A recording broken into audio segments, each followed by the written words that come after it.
soon as I started up, my nose started itching. What's up? Welcome. I have a special little segment here for you. I had some feedback on the podcast about getting some more insight into building a recipe. And I know I had talked about it briefly in one of my early episodes, but I figured I'd do a little screen share and kind of turn this into an educational video. So this is a podcast, a video, and just kind of like a training or whatever. So I'm going to jump right into it. I use Beer Tools Pro to build out recipes. And so if you're familiar with this program, it's super intuitive or fairly intuitive and easy to use. But I've been working with it for, 9+ years now. So I'm pretty familiar with it, but there are other programs online that work well as well. And yeah, you can kind of use these principles and these guidelines and apply them to other programs and stuff. But this will be very specific around Beer Tools Pro, and it is a paid for program. So you can, I believe there's a free trial or something, but check them out, beertoolspro.com. And yeah, let's jump into it. So I've got this screen pulled up on the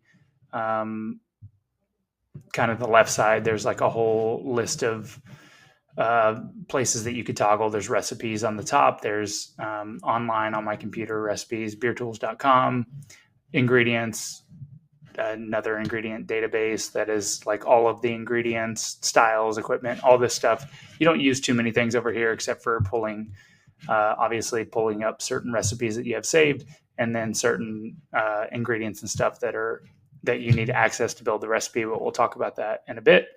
And then at the top here, you've got the obviously like save and print buttons. There's a couple of new and delete buttons as well for creating a new recipe. And then in the main bulk section, you've got kind of it's a shaker pint glass with what looks like beer in it, and it's colored appropriately to whatever the style or whatever the makeup of the beer is that you're working on.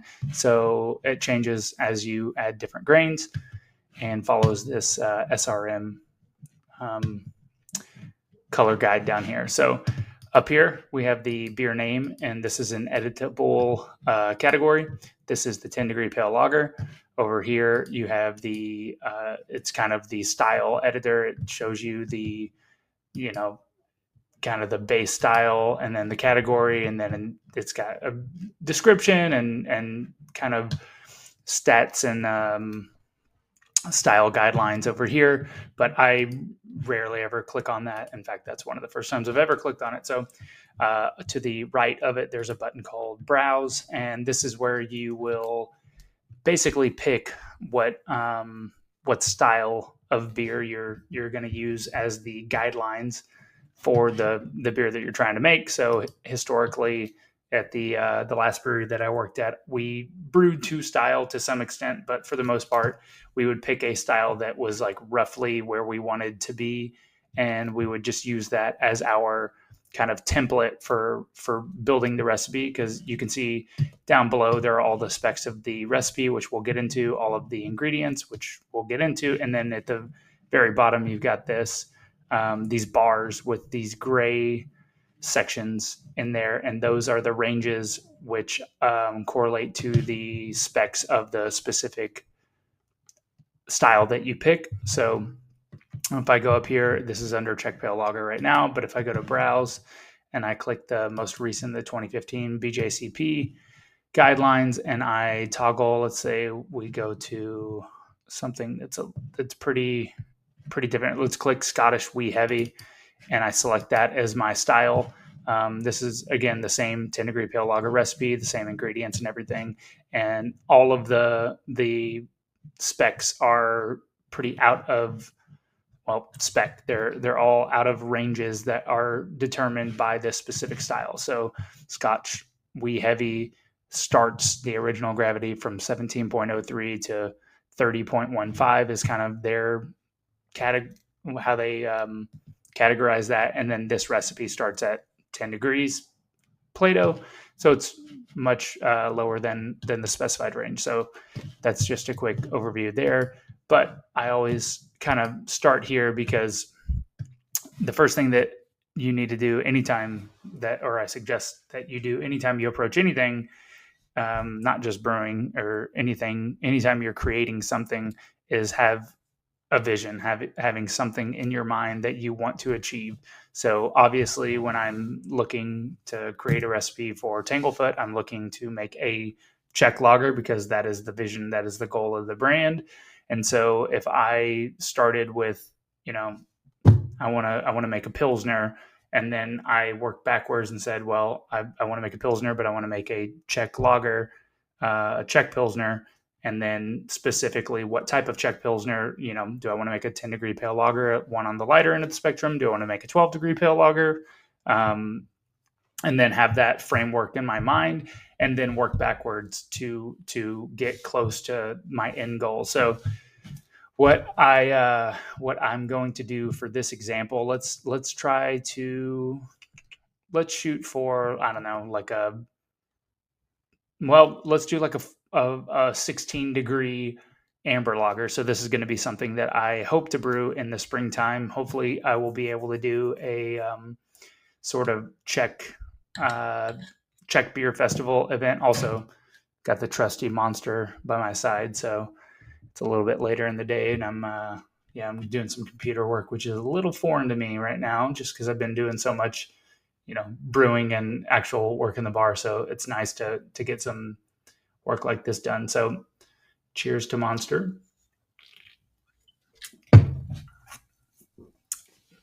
All right, so let's scroll through here in the search box. I'll just type in Czech and see if there's Czech Premium Pale Lager, Czech Amber Lager. Let's click that. So I'm going to select Czech Amber Lager. This will be, that is wrong. I edited my already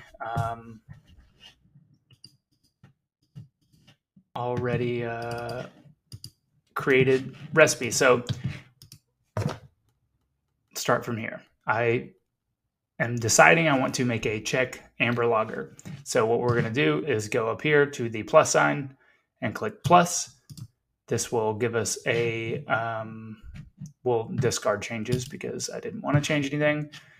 This will add a new recipe, and I did this just before, so now I've got 2 blank new recipes, so I'm going to delete that one. So we click the plus sign. It brought down a new recipe. I'm going to click on that, and it's already on there. So this recipe, we're going to call this Czech Amber Lager. Okay, so that's our name. We're going to go to the, right here it says untitled style. You're not going to edit that. You're going to the browse section, and we're going to click the 2015 style, the styles again, and type in Czech. Scroll down to Czech Amber Lager. We're going to select that. And then we have our baseline here, and you can see that everything is out of whack because there are no data points in here. Everything's at 0, so of course it's going to be significantly lower. So before I do anything, especially on beer tools, this is just how I operate. I always like to start at the top and then work my way down. I'm going to edit the batch volume. It's currently in gallons, so I'm going to, sorry, my computer's like pretty old and slow, so there will be some lagging, unfortunately, some beach ball action. I'm going to scroll down to barrel, BBL. That's what barrel, or that's the abbreviation for barrel. And I'm going to click on that. I'm going to click on the next final volume box, and I'm going to switch that to barrel as well. And then I'm going to come over here to the evaporation per hour and switch that to barrel. So I always like to get my units kind of matched up first and foremost, because when you start editing things and you build a recipe and you've got everything dialed in, and then you look up and it's your evaporation rate is in gallons and not barrel, and it's not a huge deal. You can always go back and fix stuff, but it's nice to get those set up initially. So let's go ahead and plan for a final volume, which this is the box down here. We want a final volume at, let's just say 3.2 barrels because I'd like to yield about 3 barrels, 2.8 to 3 barrels net. So let's shoot for knocking out 3.2 barrels of beer. And now a lot of these assumptions are going to be due to historical brewing knowledge, equipment knowledge. Every system's going to react differently or perform differently.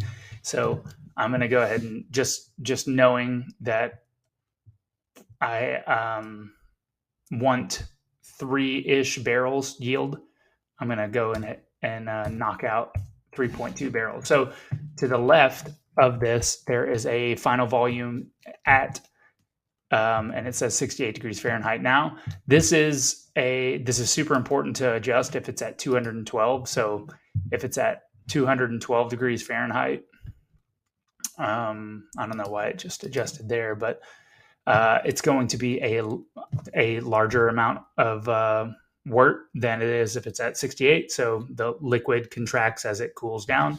So we want to set this at 68 degrees Fahrenheit, even though we'll probably be knocking out at 50 degrees. It's close enough to get a good measurement here, but you definitely don't want it to be at 212. So keep that in mind. 3.2 barrels again, just to make sure that's on there. Click onto another box just to have that save. And then it adjusts our kettle volume up to what the volume would be at 212 degrees Fahrenheit plus the volume that would have been boiled off. Now, the boil duration is also a box over here that you want to edit. So we do boil for 90 minutes on all of our beers, except for the 22, which is about a 2.5, 3 hour boil. So the boil duration is right on at 1.5 hours, which is 90 minutes for those who are keeping track at home. And then the evaporation per hour, this is going to be very specific and unique to your system. So let me think off the top of my head. I believe my evaporation is 0.3 or 0.4 barrels per hour. So let's go 0.4 barrels per hour, which would give us 1.5 hours. That'd be like 0.6 total barrels, which when you adjust this, it's going to adjust another variable. And in this case, it happened to adjust our final volume. So I'm going to go back here and readjust that back to 3.2. So now that we have this 1.5 hour boil duration plus 0.4 barrels of evaporation per hour, and that's obviously the amount of water that gets boiled off and evaporated out of the kettle during the duration of the boil. And I'm going to go ahead and click on this top kettle volume, and it will adjust that to the appropriate volume that we need to have in our kettle for a 1.5 hour boil at 0.4 barrels per hour evaporation rate. So now that all of the parameters up here, the volume parameters are good, I like to toggle over to the actual parameters tab. And this is going to be another super important variable before you even start bringing grain in, is knowing what your efficiency is in your brew house. A good rule of thumb is 75. That's why their base number is 75 in here.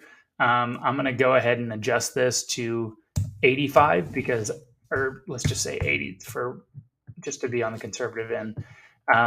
So I get about 80 to 85% efficiency in my brew house. The efficiency is the percentage of sugar that you extract from the grain.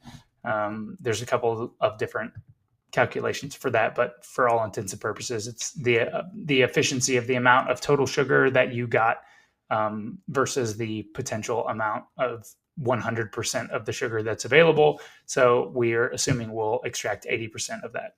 Attenuation is the amount of sugar that the yeast consumes and ferments into alcohol. 70 to 75% is usually a pretty average. Certain yeasts are a little bit less attenuative, i.e. this Czech lager yeast. So we're going to go ahead and put 72% in here just as a nice round number. So yeah, different things can cause that number to go up or down. Obviously, the mash temperature has a lot to do with that fermentability of the wort, but yeast strain is also super important. So know what yeast you're working with. And again, holistically, when you're thinking about creating a recipe, have all of these kind of ideas in mind as far as like what you want the flavor of the beer to be, what in your perfect world does this beer come out tasting like, what are the aromatics like, what kind of yeast character are you getting, or do you want to have, which will kind of steer you towards what type of yeast you want to use, and then what ABV you're shooting for. So if I had a lower attenuating yeast like this Czech lager yeast, then I know that I'm going to have to bump up the starting gravity to hit my overall alcohol goal. So for this beer, I'm thinking I'm thinking about a 6% ABV beer, so maybe 16 degrees Plato is a little bit high, but we'll kind of adjust this all through in a little bit. But basically, my idea for this beer is similar to a Martin, and then I want a clean, malt focused, slight caramel flavor, but mostly like toasty, biscuity, and rounded grain notes with a very clean lager profile, and maybe a touch of late hop addition. So like a little kind of bright, Saaz hop note, but nothing crazy. This is not going to be like a super hop forward beer, but a nice balanced amber lager. So that's where I'm thinking on this particular recipe. And then there's another tab up here, info. We're not going to mess with that. So now I have the parameters all set. I'm going to click back to the volume tab, and let's go ahead and start bringing in some grain. So under this tab, ingredient database or ingredient DB, you can go into grains. You can sort by supplier, origin, name. We're going to sort by supplier and scroll down, to the bottom because Weirmann starts with a W, and I use exclusively Weirmann malts. So we're going to select Weirmann Pilsner malt. Scroll through here. Oh, I passed it. Bohemian Pilsner. Munich. Okay. Pale Ale, Pilsner malt. Here we go. Weirmann, Pilsner malt. I'm going to drag that.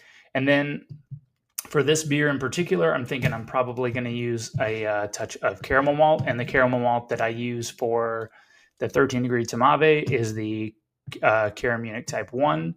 So I'm going to scroll to find Cara Munich Type 1. And these, you would think these are all alphabetical, but they actually aren't. They're kind of broken up into different categories. Okay, Cara Munich Type 1. And then maybe we'll, see, now I'm thinking. So if I were to make an amber lager, I want it to be a little bit more toasty. So I would probably bring in some Munich malt as well. Let's see, Munich Type 1. I've used Munich Type 2 pretty extensively, and Munich Type 1 is going to be a little bit lighter. So if you, sorry, I did that. I'm going pretty quickly. So if you pull a specific malt type in and you want to see the specs on it, I think you do have to pull it in. You can't do it here. So double click on it and it'll bring up this box. So we've got Munich Type 1, origin Germany, supplier Weirmann, and it gives you a description: German grown, 2-row spring barley, product characteristics, impart strong malty notes to finished beer, intended mainly for dark ales and lagers, recommended quantities of up to 100% of the total grain bill, suitable beer styles, lagers, Oktoberfest, Martin, Bock beer, Dunkel. So perfect. And then specifications.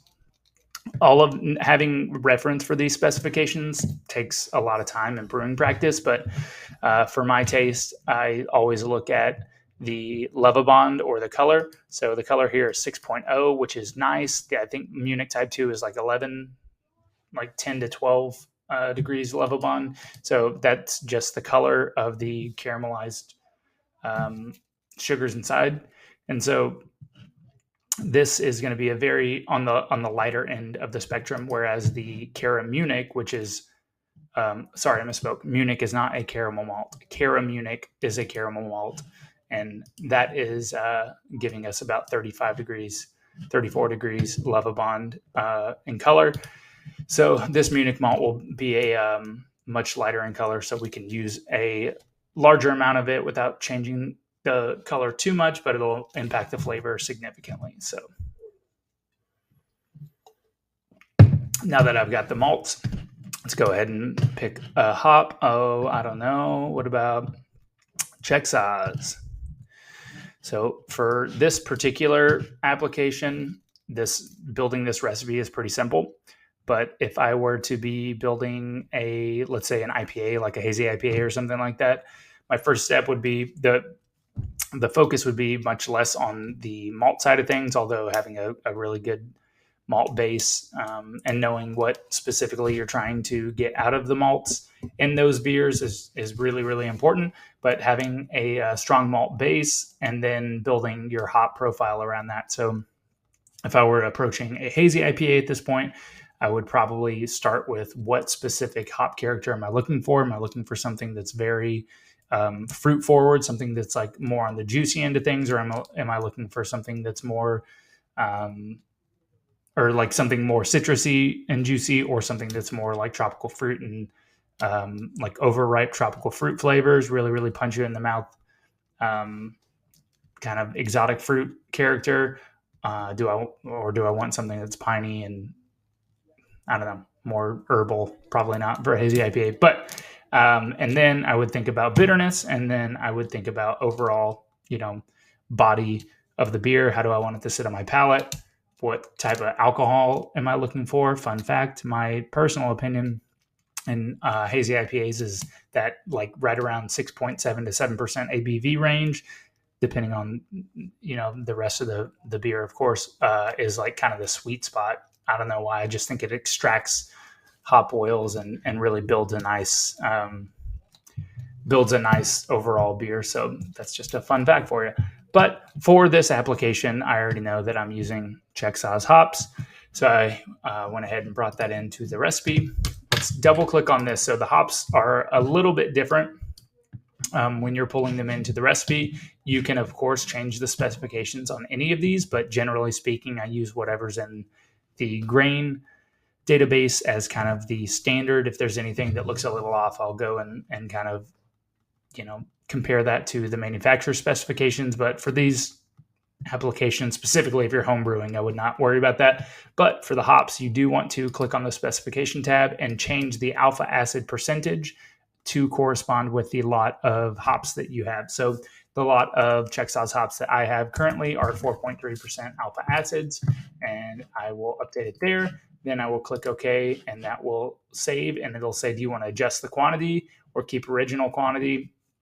You can, if you do this later in the process, it'll be more of a factor, because if you have 10 ounces in there, however many pounds, and you click, you change the alpha acid content, and then you click adjust quantity, it will adjust it up or down, and then you'll have to correspond with the IBUs that you had in the recipe before.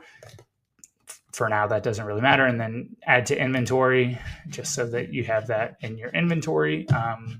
I think that loads in your My Ingredients folder. Yeah, so right here, that 4.3% Czech Saaz. So now we've got Pilsner Malt, Kara Munich Type 1, and Munich Type 1 all on this recipe, and our Czech Saaz hops. So as far as the base recipe ingredients are concerned, we are pretty good. So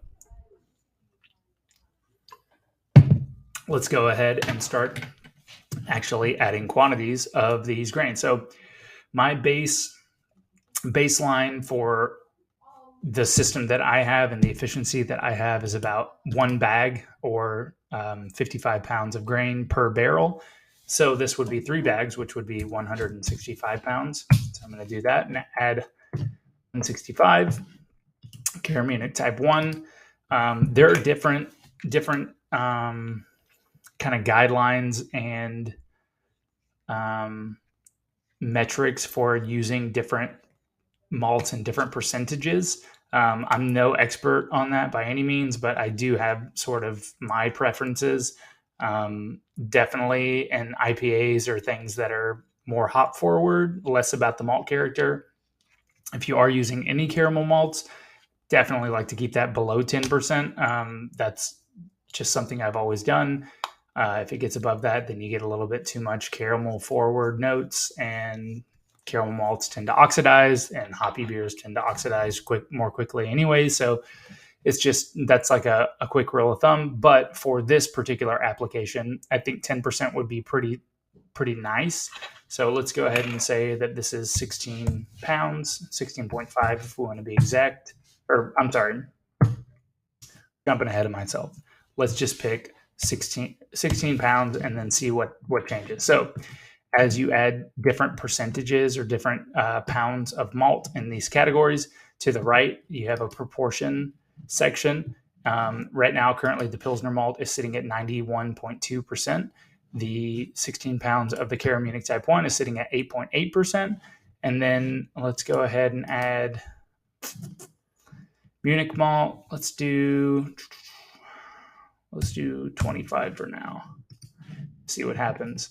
Okay, so that balances all of the malt out to 80%, 7.8, and 12.1%. So based on what I would do, with an Oktoberfest, which is, this is similar, but I want this to be a little bit lighter in the in alcohol, and maybe a little bit lighter in the caramelly notes. So I would historically probably pump the Munich up to about like 20, 25%. But then that kind of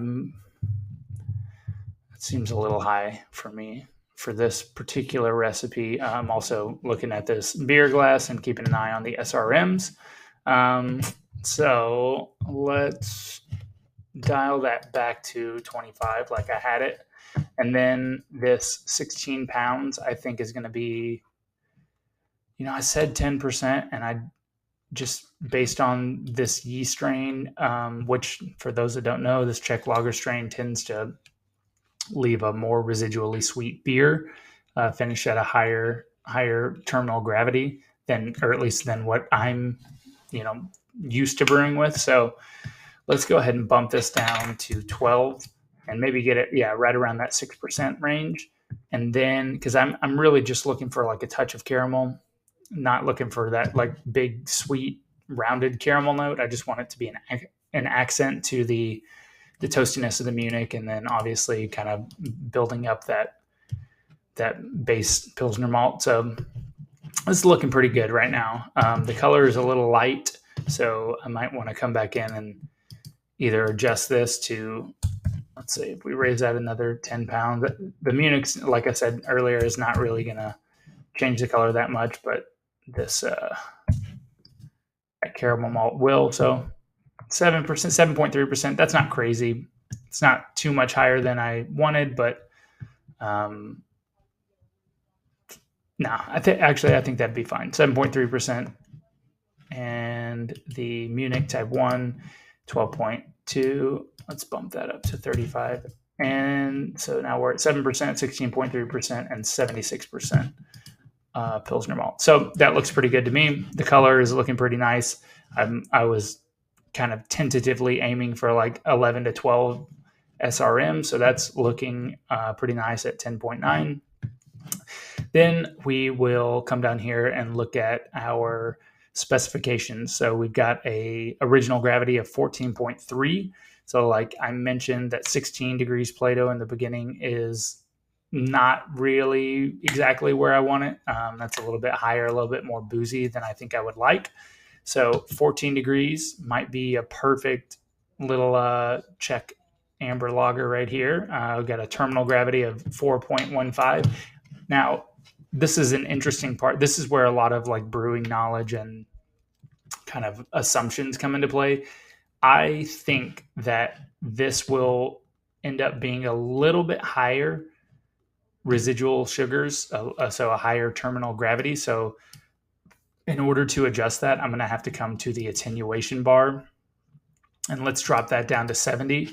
So yeah, I'm thinking it'll finish probably around 4.4, 4.5 degrees Plato, which would drop if you don't change anything else, all that does is it changes the alcohol percentage. So it went from, let's readjust that to 72, 5.5% ABV, which is kind of spot on to what I'm thinking, to 5.35% ABV, so not wildly different. So that looks pretty good to me. Yeah, I'm pretty happy with that. The terminal gravity is out of spec for Czech Amber Lager, but not by much. Let's see, if it were to come back up, 72%, 4.15. Well, let's split the difference and go 71. I don't know if I don't think it'll be too far out of line, even if it does finish at what I was thinking it's going to finish at, 4.4 degrees Plato. But that seems like it would be a nice little beer. And then the last thing we need to adjust is our hop addition. So let's go ahead and change, like we did up here on the volume tab. We're going to change our unit from ounces to pounds. So I'm going to right click on that and drag down to the pound section. And then I'm going to put in a specific number of pounds, which is at this point arbitrary because we need it to calculate our IBUs. So let's go with 1 pound and then change the duration, which is just to the left, to 60 minutes. I usually don't put hops in at 90 minutes just because, I don't know, don't really want the vegetal matter being in there that long. So 60-minute boil addition is usually pretty good. So that gives us 13 IBUs, which is much too low. We're going to go ahead and tab this up to 2. So we'll double it to 26 IBUs. I think that's still a touch low. I'm thinking 28 to 30 IBUs. And the only reason that I'm like shooting for that is because I know that that's a good range for this style of beer, but then with the amount of residual sugar, so IBUs and bitterness is balanced by the sugar that's remaining in the beer. And I think that a 30 IBU charge of bittering hops would be perfect for the residual sugar in this beer. So let's go to 2.2, see what that does. So that brings it up to 28.6, which if we really wanted to get specific and go up to 2.3, you get right there at 29. Ooh, also, see, I'm doing this on the fly, so this is good to point out. Like, everything isn't premeditated. I make changes as I'm going through the process myself. So this doesn't account for any late addition hops, but I do want to have like a 5-minute addition only for aromatics. Just threw my pen. Not for any significant bitterness, but you will pick up bitterness. So I'm going to go ahead and right click on this size and duplicate. And it's going to bring down the exact addition at the exact time. So that'll double the IBUs, which is not what I want to do. So I'm going to zero out the poundage there. And then we're going to add 5 minutes to that. This is essentially like a whirlpool addition, but I really, I just want like a finishing hop aroma, but also a little bit of flavor. And I find that if you just go whirlpool, you don't quite get that hop flavor. At least in my experience, I prefer that like vegetal, like actual leafy hop character that sits on your tongue. So let's go ahead and put 0.2 pounds, which would be like, what is that? I don't know, 3 ounces or something. 0.2 pounds at 5 minutes. It seems pretty low, or that seems like a small amount. I really like more like 8 ounces. So let's do 0.4 or 0.5, I guess would be 8 ounces. Crazy. 5. Okay, so that brings that up. So let's knock this down to 2.1 pounds at 60 minutes. And then we'll have 0.5 pounds at 5 minutes. So these calculated IBUs won't actually be super accurate when you have an addition that's that late. That just calculates the amount of time that the hops are actually being boiled and isomerized. But with a late addition like this, you're still going to get some carryover, some lingering hop isomerization or some alpha acid isomerization, therefore like increasing the bitterness. So I'm going to drop this down to 2, and then we'll have half a pound in the at 5 minutes. So that puts us at 27 calculated IBU is probably gonna be closer to 30. So I like that. And yeah, the only thing that's low on this would be our color. If we really wanted to punch it up, we could substitute some of that Pilsner malt for more Munich, or we could increase our caramel malt. But like I said, I'm not really trying to go too much higher on the caramel malt. I want that to be kind of a background layer, not too prominent. So I like this. I think this is pretty good. And so now what I would do after I kind of created this recipe is I would do water chemistry, but that's for another time. I'll do a different video on that because that can get pretty in depth or whatever. I think I talk about water chemistry like it's just some magical thing, but it can just be, it can be a little bit longer than this, what is already a 35-minute video. So yeah, that's basically it. I would import this into a brew database. So I personally use a kind of free application. It's called Brewfather on my phone. Since, pretty small operation, I don't have anything too robust to put in there, but it'll put in all of your malts, all of your hops, your parameters, your boil off rate, the time of boil, and then it'll have brew day sheets that you'll input the data, and then you can track all of that data and see how your brew turns out. So keeping records is uber important. I can't stress that enough. Keeping a record of each variable or a piece of data corresponding to each variable on the brew day for every brew day. So if I take this, I feel pretty confident about this recipe, but if I took this and I brewed it and something was way off, my efficiency was way higher than I expected, which some would think is good, but it's not good. If your efficiency is, if I aim to shoot for 14-degree Plato Czech amber lager and I get a 17 or 16-degree Plato Czech lager, then I have a completely different beer. And I no longer have a 5.5% sessionable lager. I have let's just adjust that to see what it would be. So I'm not just exaggerating. I'd have a 6.2% lager. While still probably pretty tasty, it would be out of spec on the alcohol front, which means it wouldn't be as drinkable, maybe residually sweeter, or definitely would be residually sweeter because you would have more total sugars. And then if your yeast attenuation is still the same, let's say 71% of a larger total is going to be a larger number, therefore to have a larger residual amount of sugar.